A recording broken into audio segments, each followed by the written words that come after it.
guys! Welcome to my YouTube channel, and this time we will be answering 17 random questions. These are from individuals online on Facebook. They have given their questions. I will answer them for only 30 seconds each. Okay?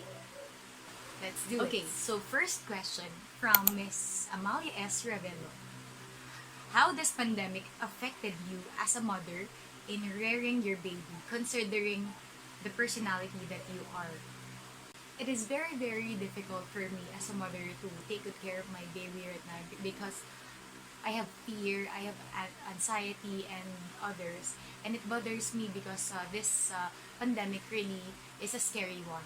But I lift up everything to the Lord, and I pray to God that He protect us in everything that we are facing right now. And I know that He will not forsake us, or He will not let us down.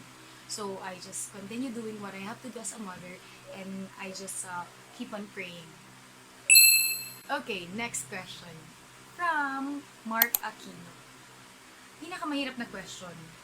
Hi everything, how are you to find out? Charot. Ito talagang question ko. Okay. Today, in the age of information, with a lot of fake news circulating, how can you advocate for truth? Okay? Basically, I can advocate for truth by scrutinizing every information that I see all over social media, what I hear from the news, etc. I need to confirm whether these are true. I cannot only believe this because if I just believe it right and then without confirming it, then if I share it and then spread it, then I'm spreading fake news. Well, it is very important to verify first the information so that I will not mislead other people and to help other people be guided as they face this pandemic that we're facing. Next, may kasabihan na it's better to give than to receive. So pag ikaw, do you consider yourself to be a giver or a taker? Well, for me, I think I am a giver because as long as I do have something, as long as I have that one thing to share, I always give it to other people, and I always make sure that I can be generous enough to give whatever that I have to make other people experience everything that I have. Like what I do with my baby. I make sure that my baby feels comfortable. I make sure that all the things that our baby needs, he receives. Parang kung ba to parang medyo challenging. Okay, sige. Game. And by the way, the previous question was from Gary Doctolero Macay. This time, let's answer the question from Alvin S. Eusebio. In the present COVID-19 pandemic that challenged the economic strategy and political dividedness of the world, Philippines felt the power of the said pandemic. Years have been attributed in order for the Philippines to regain its economic status that it has before the pandemic strike. After all of this, what do you think shall the government of the Philippines should do to regain for once again its economic stability and at the same time end political dividedness? Okay, what I think the government should do is to stay focused. They should not be disturbed or swayed by whatever issues happening in the country. Instead, they have to focus on what they're supposed to do. They have to rebuild the strength, the power of the government as a governing body of the nation, and they have to focus on their goal on regaining the economic stability of the Philippines. I think it all starts there. Next question, from Drew Hupana. How are you to find out? Okay, sige. I think that I can find out by researching, scrutinizing, knowing things, and studying. Because if I do these things, I will always know the answer, and I can always find out. Okay, from our admin of the YouTube fam, or the La Union YouTubers community, if you see an endangered animal eating an endangered plant, what will you do? Okay. When I see an endangered animal eating an endangered plant, well, I will provide or give the endangered animal a different food so that I can save the endangered plant from being eaten, and I can save the endangered animal from his extinction. And with that, I can save them both. Okay, next one. From Teddy Gakayan Mendoza. Okay, describe your life before and now as a mom. Okay, my life before was happy, but my life right now as a mom is happier. Why? Because double the happiness. Because I already have my baby. With my baby, I found my real purpose, which is to fulfill my duties as a mother to my child. And I think that is a priceless reason of happiness, and that makes me more inspired in living this life. Okay? Sumakto Sumakto yung sa 30 seconds. Okay, next one. Gab Galvez. Given the chance na makasali ka sa isa sa mga national pageants like Binibining Pilipinas, Miss Universe Philippines, or Mutya ng Pilipinas, etc., saan ka sasali at bakit? Okay. I will choose Miss Universe Philippines because this pageant is focusing on the advocacies of a woman.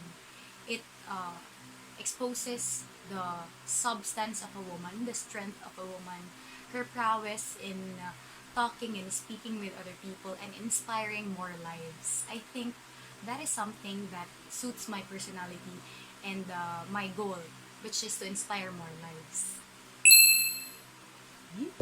Next. Wait, from Miss Love Gabudaw. Ate, paano po maging sexy kahit may baby na? Anong klaseng diet ang ginagawa mo, ate? Share. Okay. Actually, hindi ako nagda-diet. Number one, hindi ako nagda-diet. Sobrang takaw ko. Ang dami kong kinakain and all. But I think, what helped me lose weight is breastfeeding. Malakas po magbawas ng weight ang breastfeeding. Lalo na napaka-healthy ng aking baby, as you saw, or as you can see all over social media. Napaka-healthy po niya. Kaya, breastfeeding is the best. Next! From Miss Gracie Almoite Bucat Castillo. Ma'am, sana ma-notice mo po. I noticed you. What makes you so confident po, ma'am? Okay. Actually, I'm not really as perfect as others in terms of confidence. I also get nervous, and that's normal. It's all part of it. We all get nervous. And what you can do is just to control your mind over that feeling. So, mind over matter. I'm confident. Tell it yourself. I am confident. And it will all start from there. Okay, next. From Wilson Soriano. Wilson, unity amidst political differences. What do you think is the significance of this in the current situation of our country facing the crisis brought about by this pandemic? Keep safe po.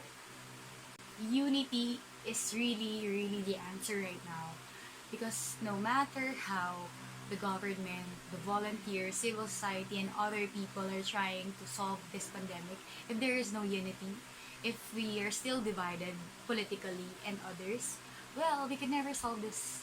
But if we are united, if we work as one, we can always make things possible.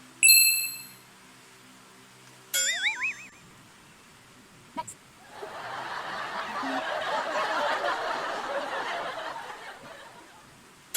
Okay, next. From Ms. Rachel Pimentel de Pedro.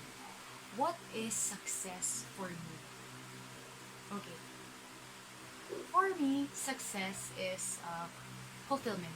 If you feel fulfilled in the things that you do, you are already successful. It doesn't matter how much money you have in the bank. It doesn't matter what degree you have. As long as you feel fulfilled about what you are doing, there is success. If you believe in yourself that you did it, then there is success. And that for me is my secret. Next one. Next from Billy Cesar. How do you balance or manage your time for your spouse, child, career, friends, and family? Well, family is always a priority. So I always make sure that I spend most of my time with my family and God. Next in line is my career, because I work for my family, and I need to spend time for it as well. And if there are extra time, I also spend it with my friends, because at times, of course, we need to unwind, we need some leisure and the like. It's a matter of managing your time very well, and it's a matter of knowing what is your main priority and what are the other priorities that you need to. Up next, we have from J.R. Salivad II. Love, sex, relationship in the age of social media. What's your stand on this one?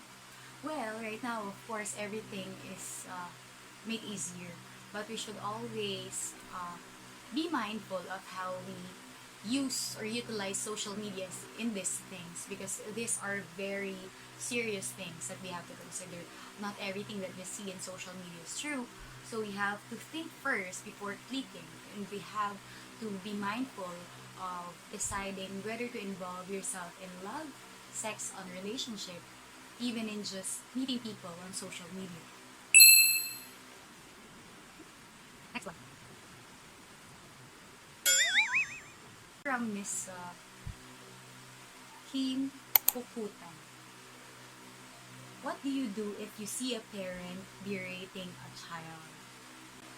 If I will see a parent berating a child, well, I cannot just interfere right away, because I do not know what's the real story yet. But if I will see a parent abusing or uh, battering a child, then that's a time for me to speak up and ask what's happening, and I can extend help.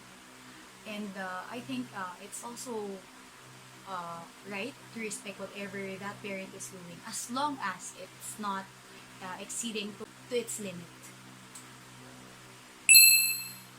And we are down to our last question. Woo.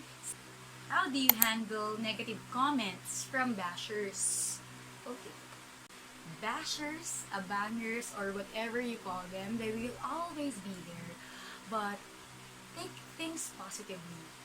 There will always be negative comments. Not everybody will like the things that you do. But as long as you're happy with what you're doing, take these things positively. Use this as motivation to become better all the time. And for sure, you will achieve your dreams. Okay, so there you go. I've answered 17 difficult questions from random people for 30 seconds each, and that was really a tough one. It's very, very challenging, because all the questions are really mind-blowing, mind-boggling, and napaisip talaga ako on answering those questions, because some questions were personal, some were very technical.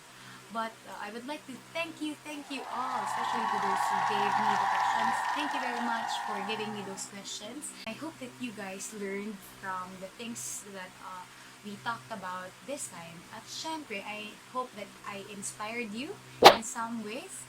And from the insights that I've shared, I hope that you guys learned, and I hope that you guys really listen from the video. So again, thank you very much for listening. This is the Miss Delicated host, Angelica Maranan.